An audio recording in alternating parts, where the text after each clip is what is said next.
Now we examine another interesting line of pattern discovery applications. Is pattern discovery for software bug mining. We use software all the time, but we also know software may contain bugs. But software usually could be quite big, quite long, and its running data could be even larger and more complex. So automatic debugging, finding software bugs, is a very challenging issue because often there's no clear specification or property we can rely on. We have to invest substantial human efforts to analyze data, analyze the source code, and analyze bugs. So if we can have certain automated tool to do software reliability analysis to find bugs, it will save a lot of people's effort. Okay. So for bug detection, there's one category called static bug detection. That means you check the source code, try to find bugs. Another called dynamic bug detection or testing is you run the code, you try to detect where could be the bugs. The debugging usually is you give me symptoms or failures. I try to pinpoint the bug locations in the code. If we can do good pattern mining, because the code or running sequence may contain some hidden patterns, if we can do pattern mining, we will be able to find some common patterns and some anomalies. Usually the common patterns likely are specifications or properties, but the violations or anomalies comparing to the common patterns likely are bugs. Okay. So if we can do pattern mining, we mine the patterns, it may narrow down the scope of inspection. For example, usually the code locations or predicates that happen more in the failing runs. That means every time it fails, it likely see somewhere you can see it happens more for certain predicates, or it happens more for co-locations, this kind of patterns, but it happens less in the passing runs. Likely those co-locations or predicates are suspicious bug locations. That may narrow down the scope for the bug inspection. So the typical software bug detection methods there are many. One could be mining rules from source code. We may find deviant behavior. Those are bugs by statistical analysis. You may find some source code that substantially deviate from the others. Or you may mine some programming rules. For example, you first do variable value assignment, then you do the condition testing. So if you use frequent item set mining, you may be able to identify those typical program practice or rules. Or you also can mine function precedence protocols. Simply says, if you find some functions always precede some other functions, so you can use frequent subsequence mining to find such patterns.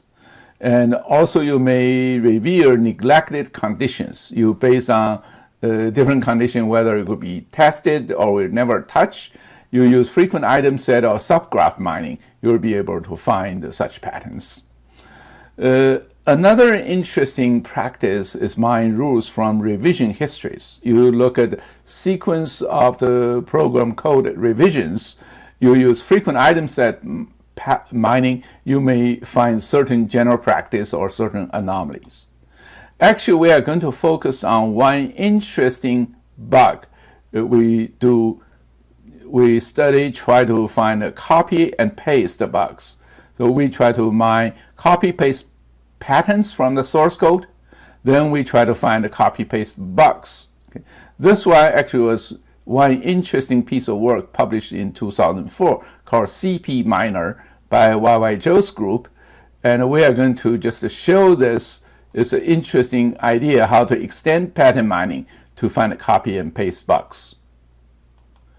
So copy and paste bugs is very common. For example, some statistics show there are 12% of the code in Linux file system are copy and paste code, and 19% of the code in X Windows system are also copy and paste.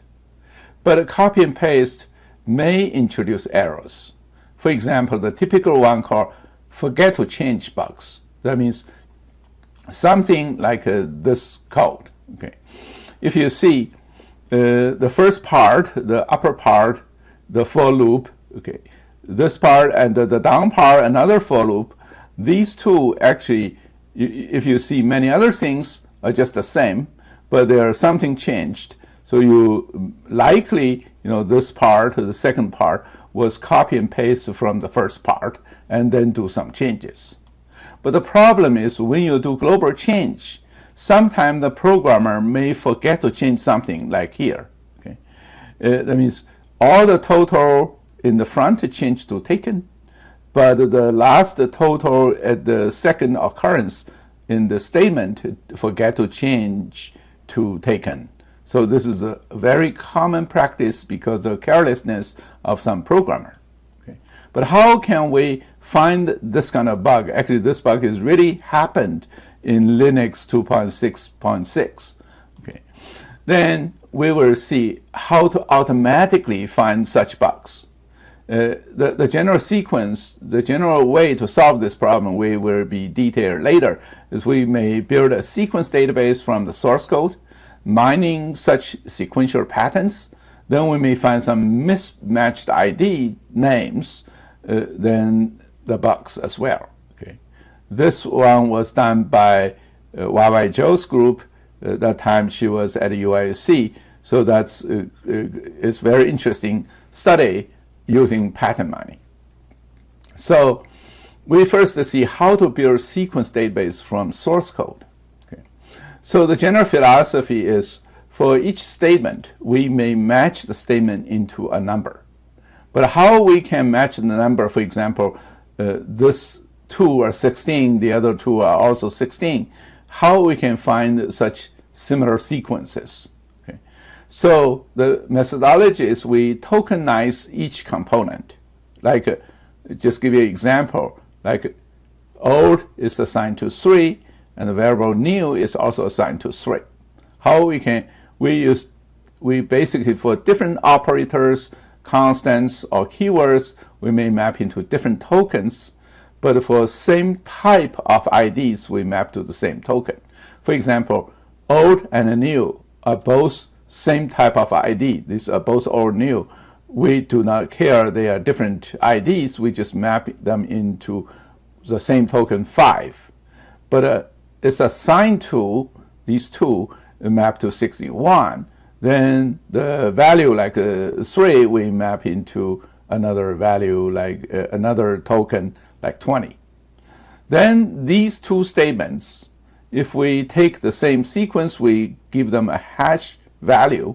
These two statements should have the same hash value. Simply say these are very similar statements. Okay. So if we do this, you can easily see this total and this total I dot address, and the other one's total I dot bytes. They essentially map to the same thing. They got the same sequence. Okay. So then a program is mapped to a long sequence. We can further cut the long sequence by blocks. For example, we can find these fragments of the program is matched to a sequence in the same block. You probably can see these as a map into sequence database. Then we can do sequential pattern mining to detect forget to change bugs. How to do sequential pattern mining? Remember the previous sequential pattern mining allow arbitrary number of gaps in the middle. This is derived from the customer shopping sequences. But for programming, for finding sequence in the copy and paste bugs, you don't want to have exact one because you allow people to insert some programming statements right in the middle. You count these are the same kind of sequences, but you don't want them to insert too many statements in the middle because they could be completely different things. So we can constrain the maximum gap, like a small number of statements in the middle. Then we will still say these two sequences of the code are the same sequential pattern. Okay, then we can compose larger copy and paste segments because they have many things in common. We can combine the neighbor copy and paste segments repeatedly. Then we may try to find conflicts.